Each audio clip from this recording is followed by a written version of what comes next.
Usapang transportasyon at bigas tayo.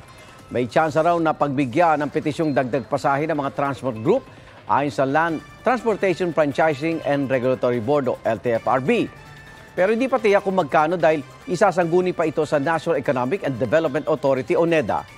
Magkakaiba po ang petisyon ng mga transport group. Hirit ng PEDUDAP at Stop and Go, 2 pesos na permanenteng dagdag sa minimum fare sa jeepney sa buong bansa. Ang nais naman ng Pasang Mazda, ALTDAP at ACTO, 5 pesos na dagdag sa first 4 kilometers at piso kada sunod na kilometro. Para naman sa mga traditional jeepney dito sa Metro Manila. Sa Martes, itinakda ang susunod na pagdinig sa taas pasahe. Kaugnay naman sa price cap sa bigas, malapit na raw itong tanggalin ayon sa National Economic and Development Authority.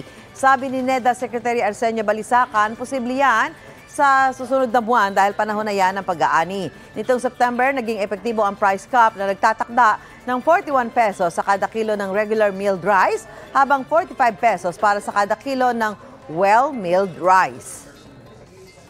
Mauna ka sa mga balita, bisitahin at mag-subscribe sa GMA Integrated News sa YouTube. Sa mga kapuso abroad, samahan nyo kami sa GMA Pinoy TV at sa www.gmanews.tv.